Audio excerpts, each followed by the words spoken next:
Hello and welcome back to Old Hammer and Tongs. So we have been doing a read through over the past few videos of the rule books from Warhammer Fantasy Battle First Edition, which came out in 1983. So this is a copy of the three books that I picked up in the mid to late 90s, probably about 1997, 1998, in a second-hand bookshop near my school. And I've had them ever since. I absolutely love them. And recently I've decided that I should actually play Warhammer Fantasy Battle First Edition at some point. I've never played any Warhammer Fantasy. I've played a bit of 40k in the second edition days, more recently Man of War, but never played this. So I reckon start at the beginning. So back in the day, in the early 80s, when you bought this, you got the three books and you got them in a box. Now the box would have this artwork on the front. This isn't actually that box. This is a box that came with a set of miniatures, the Dwarf King's Court. But you got this Harry the Hammer artwork on the front, hopefully in better nick than this with the tape over it. Someone gave me this very kindly. But that was your introduction to Warhammer. And then within it, you got these three books, and this is volume 3, characters. We've already read through volume 1, combat, volume 2, magic, now volume 3, characters. Please do check out those videos. But this is a really splendid volume. First off, it's got this brilliant Tony Ackland illustration on the front. Tony Ackland did the artwork in the books. Rick Priestley wrote the majority of the rules, and they are just absolutely fabulous. So this is book 3, volume 3, and you can see in here 1983 Games Workshop with all these famous names: Richard Hallowell, Brian Ansell, Rick Priestley, box art by John Blanche, of course, and the illustrations by Tony Ackland. So Tony Ackland and John Blanche did so much of this world building for early Warhammer. And interestingly, many of the rules that we saw in the past two books and the way the game is structured, you can see it's very similar to the way the game was, certainly until very recently. But here we see one of the key differences, because we have a Games Master. So Games Master is very much the thing that you used, or still use, I think, in a lot of role-playing games, Dungeons and Dragons, etc. And early Warhammer was so heavily influenced by those role-playing games and by Dungeons and Dragons that it included having a Games Master. That sort of got phased out over time, but in the early days it was just assumed that you would have one. So within this book, you're basically building your character, which again is a real role-playing kind of Dungeons and Dragons vibe, where you're looking at all the different characteristics that can pull a character together. So although this was sold as being a mass combat battle game, in many ways it is a role-playing game. It's sort of a mix between the two, which to my mind seems like a kind of perfect blend. But this particular book gives you all the details about how to build your characters, which I think is fantastic. That's probably what appeals to me most. I'm not really a huge rules guy. I love playing games, but I'd always just sort of want to go with what fitted the narrative rather than what necessarily fitted the written rules. So it's really fun to see this book where you can actually build those characters, and also which are brought to life so brilliantly by these Tony Ackland illustrations. Just that is so powerful, and the way he's just done it in black and white, but the sort of the spectre of that terrible dragon appearing from the shadows and this warrior looking out to see him is so brilliant. But yeah, so sorry, I got distracted there. So it's talking about how the GM is basically working with the players to build these characters, and then what the players are going to do. So they record all their own characters and non-player troops who they're commanding. There you go. So there's the mass battle aspect. And here we have player characters. So again, with these wonderful illustrations, we can have personal characters, fighting characteristics, and skills. So all of these pulled together are called a character's profile.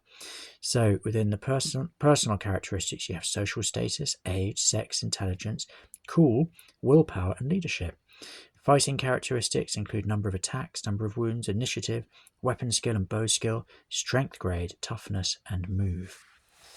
And then over here we have all of these skills. We've got trappers, trackers, traders, sailors, mates, navigators, captains, forgers, conman, pickpockets, pharmacists, actors, minstrels, jewelers, woodsmen, fishermen, nomads, and armourers. So all of these different skills that you could have when you rolled the dice as you were building up your characters. And here we've got a sample character. So this is Wolfhand as a young Northman about to take part in an adventure. The player establishes his character as follows. So he's a freeman, age 23, male with 8 intelligence, 7 cool, 5 willpower, and 2 leadership. So what a wonderful thought to go through and give all of your character models all of these skills that you pull together using the roll of the dice and a bit of imagination. I think that's fabulous. And then over here we've got all of these sort of real details about social stasis, where you roll a d100. So you can have a freeman as a human would be a house serf as a dwarf, or a free elf as an elf. And then that's if you roll 0 to 50. But if you roll 99 or 100, you get a human prince, a dwarf royal prince, or an elven prince. Just absolutely brilliant.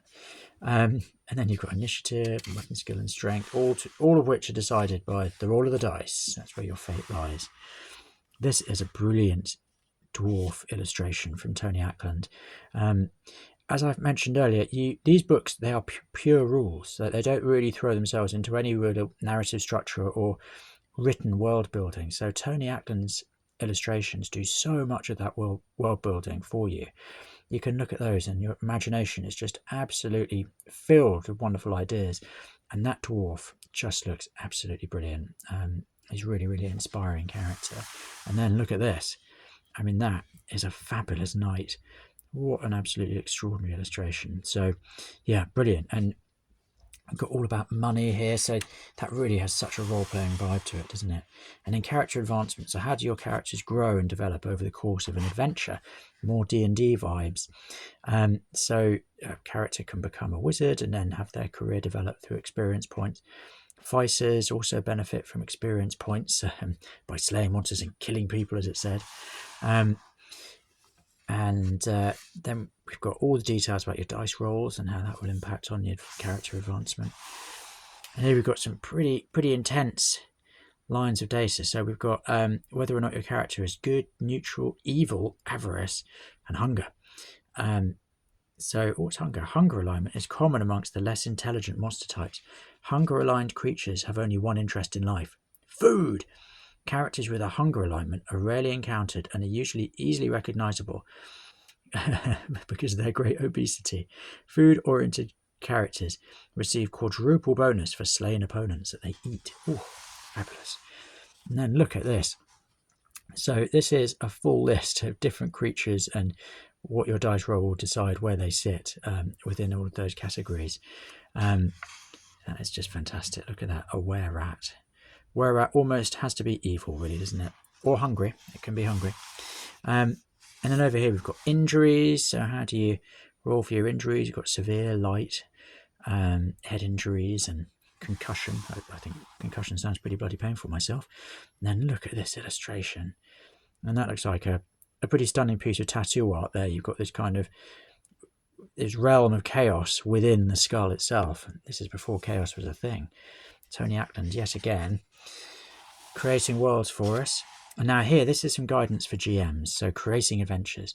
The GM must create the adventures. First, he or she decides on an objective for the players.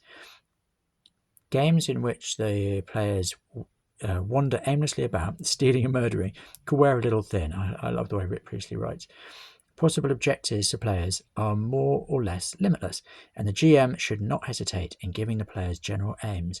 Possible missions could be, there you go, to rescue a lovely Italian princess, to capture someone, an assassination, taking a message or person through dangerous territory, to explore an unknown region or island, explore and plunder a tomb or dungeon, a quest to find a valuable object, or anything you like. That's the spirit. Get creative.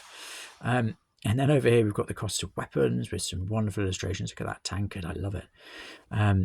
Got all sorts: tinderbox, pipe. I mean, there's more than just weapons here. Mandolin, flute. We've got instruments: horn and whistle. This is absolutely superb. It's this level of detail. You can really build up those characters using all of this. What do we got over here? Oh, we've got these different work types. We've got a farmhand, a navigator, a barman, mercenary officer. And then look at that warship, that Viking warship, cutting through the waves. And here we have some encounter charts. So the charts below can be used to generate the routine and chance meetings between a group of adventurers and the inhabitants of a particular locale. So you've got all sorts here. You've got the creatures are in their lair, hut or whatever. Look, you've got a bit of a script here. Encounters should be enacted by the GM and the players. For example, a party of adventurers, mostly of evil alignment, encounter a group of 6 elves. This is particularly unfortunate, as the adventurers are returning from a successful mission to murder the elf king. Elves. Just a minute. Stop. Adventurers. What, us? Elves. Yes, you. Explain yourselves. What business have you in the kingdom of the Jade Elves? Adventurers. Oh, sorry, we thought it was just another wood. Didn't mean to intrude. Well, we'll be off then. Elves. What's that? Adventurers. This, yes, that head. Oh, good grief. Where did that come from? I recognise that. It's Rathiel. We just found it. Yes. Rip Priestley. Having so much fun writing this. Tucked in that little room with Tony Ackland. It's absolutely brilliant. Now we've got this sort of lizard man and giant rat. I might have already said this in this video, but Rip Priestley's spoken about how he and Tony Ackland were sort of boxed up in this room for a few months to create these rules, basically to sell more Citadel miniatures. And Rip Priestley would type it out on the equivalent of a typewriter, a very early word processor, then hand the type page over to Tony Ackland, who would fill in the gaps with these drawings. And they are just brilliant. I think it works really well having them in there. It really brings the, well, you can see there a tiny bit of overlap. And up there as well. I think it works really, really well. It really brings the rules to life and makes it all, for someone like me who goes a bit square-eyed when they see lots of rules, it makes it much more engaging. So there we've got subterranean creatures for if you're going into the dungeon, tomb, cavern system, sewer, etc. And you've got even more here. So there's all sorts of different characters you might meet down there. This is great. So GMs should use their discretion by placing of enchanted objects. I do love a good enchanted object. You've got a Baruna blade, an Aran Cabal. Then you've got Jiggery Loop. You've got a Mirror of Morbihan. We read about that in the last book. We've got a Hell Knife, a Darkstone. All sorts of wonderful objects there. And now here we've got this as a sort of sample adventure. So this is an adventure designed to form an easy introduction to the idea of adventure gaming. The adventure is suitable for 3 or more players and 1 GM. To start the game, the GM must first assemble his players around a largest table, prepare figures, scenery, paper and the dice, and help generate the players' characters.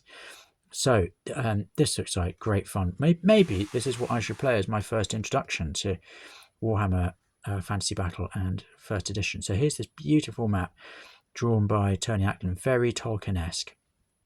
It just looks absolutely brilliant, doesn't it? And then the scenario sort of continues. So here we go. Oh god, sort of a henge, some stone circle. That's the words I was looking for. And various other exciting things. Mr. Borgman. Mr. Borgman is the home of the friendly fire dragon, Thelma. Thelma's cave is accessible by a mountain track. Look at that tower. What the players should not know. So this is all top secret. Maybe if I'm playing this, I shouldn't read it, but that is a glorious illustration, isn't it? The level of shading and detail on that is really quite remarkable. Very beautiful. What a tower that is. It's sort of growing out of the earth in a scary way. So we've got more details here about building up the characters. Goblins and orcs. That's what we like. So what have we got? Lesser goblins. Night goblins. There we go. They get a shout out there. And here we've got all these different sort of characters and the Troll Hills. Look at that. That's fantastic. So this is when you go up into the tower itself. So you've got all of these. This is so clever. You've got the ground floor, the first floor, the second floor, third floor, and the roof. It's got lots of enchanted objects and chests or cupboards throughout his tower. The GM can generate these when the occasion demands. And then over here we've got more. Here's the plan of Summon's Dungeon. So this is when you can do some dungeon crawling. Get out your hero quest set for that. And then here, maps are provided for reference only. Note that the E comes from a door under the stairs in the ground floor of the tower.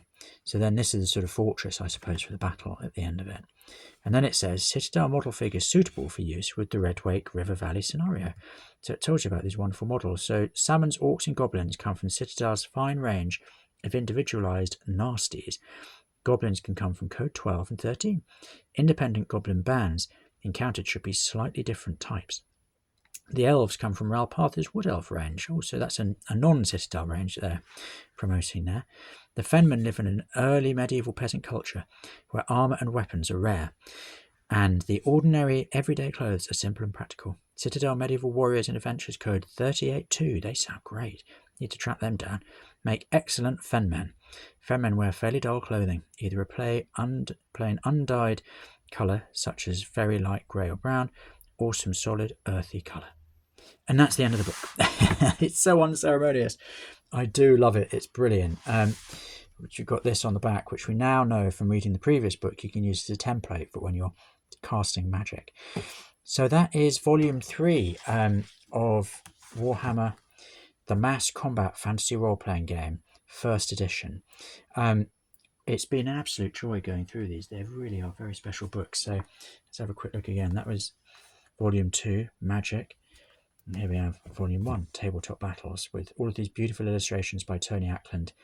The rules brought together by Rick Priestley, and we can see how those are very much the basis for Warhammer as it would be for at least the next 20 years, if not to this day. Shout out in the comments if you know about more recent editions. But it's been great going through them with you. I'm going to learn the rules, play a game, and film it so that you can all see how it goes with all these miniatures, these pre-slotted miniatures I've been hoarding. I can't wait. So let's finish off with that Harry the Hammer artwork once again. One day I will get the box for the rules and they can all be reunited, which would be great. But thank you for joining me. It's been really fun going through these. Please do check out the previous 2 videos so you can go all the way through volumes 1, 2 and 3. I look forward to seeing you next time. Thank you. Bye-bye.